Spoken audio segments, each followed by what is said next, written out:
value. Okay? I talked about the audit right there. Low student achievement scores. You guys all know warriors toward the school in terms of if you compare your students to Albuquerque. You all know how the students are performing with those other schools. How can we fix it? Okay? Student employment. Consistent employees versus turnover. This is a big issue on the Navajo Nation right here. We have teachers that have been in the system for 10 years. That's really good because they know the community, they know the students, they know the parents. But sometimes, for some reason, and I'll let you guys figure out that reason, for some reason, they look at teachers every year. We don't want this teacher. And we don't want this, we want this. For some reason, we've got to find out why. Certified employees, degree versus license. There's a lot of teachers on the Navajo Nation that have gotten their degree to teach, but they can't pass the test. It's not Navajo Nation test. It's not Doty's test. It's the state's test that they have to pass in order to get their license. When I graduated from NAU, I had to take that test. It's not an easy test, it's a hard test. When I became a school counselor, I had to take another test, and it's not easy. You have to pass that test so you can get your license. Navajo Nation does not control this, but if we develop our own Navajo Nation school system, we can do it. It's Arizona that makes it hard for our teachers to not get their test, pass their test. It's New Mexico. Why is that? We have to look at that problem. Now, all these circles right here, they represent schools. The grant school, grant school, grant school. So every grant school is doing whatever they want, however they want to run their school. That's what this symbolizes. But what we want to do is we want to unify it. Okay? Now, what directions, options for the Navajo Nation school system? Conduct research, collection, and dissemination of data. Now, this is where a lot of misunderstanding is. People say, how come you didn't give us input? How come you didn't have a meeting at our school or at the chapter house? This is where it's going to be. It's still coming. It's still coming so we can talk to people about human resources, finance, school governance, and academics. We're going to have meetings for the next 2 years.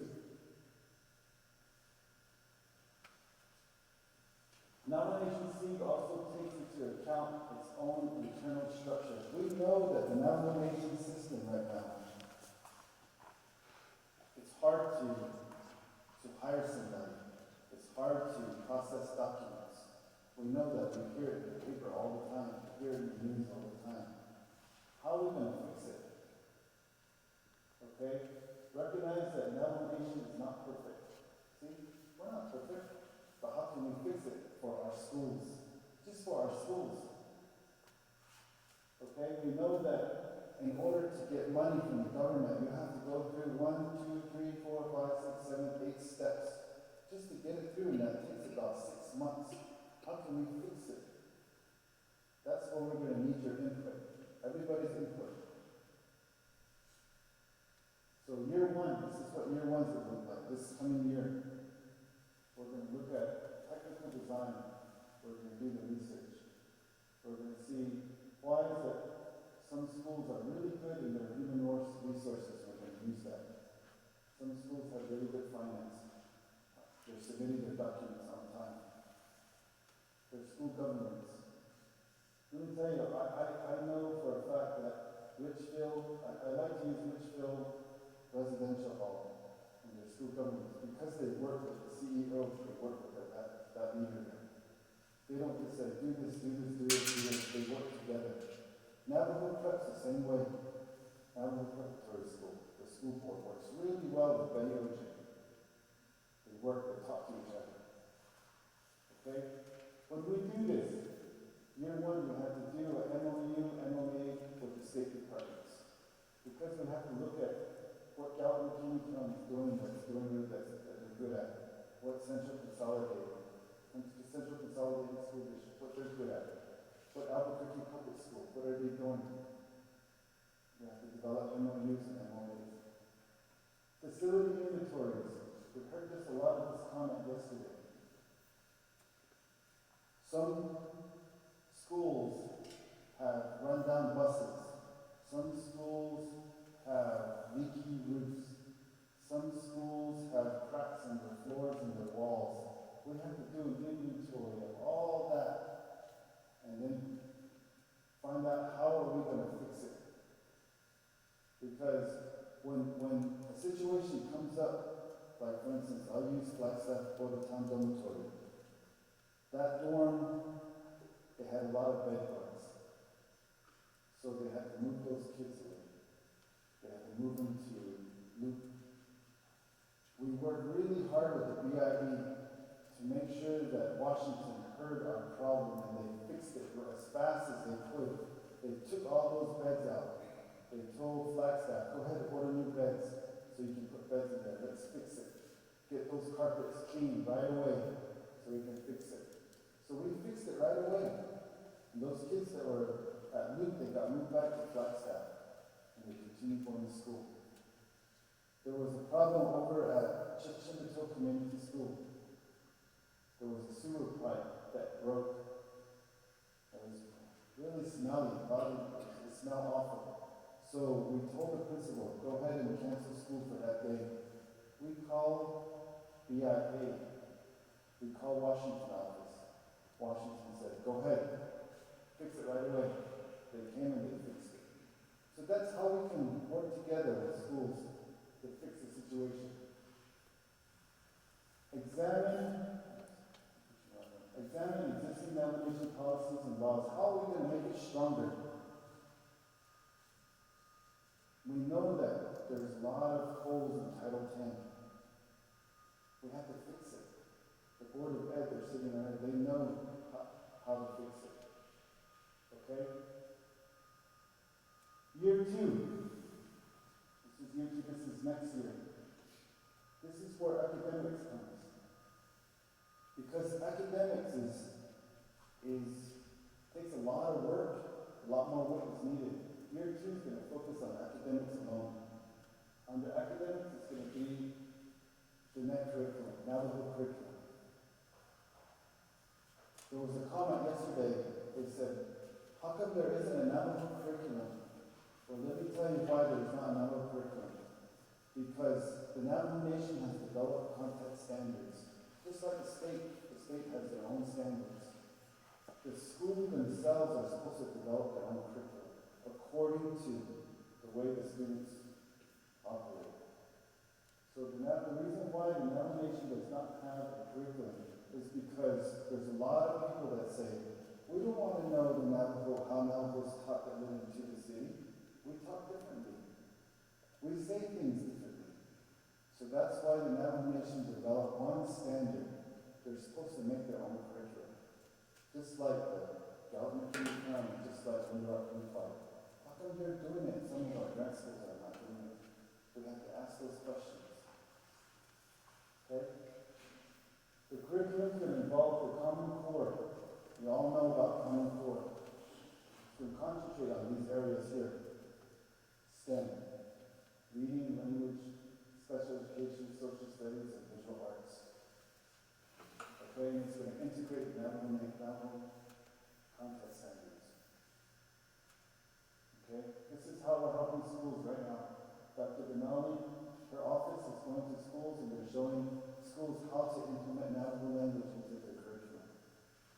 That's what we're doing right now. Okay. Now, we work really well with the Navajo Nation Teacher Education Consortium.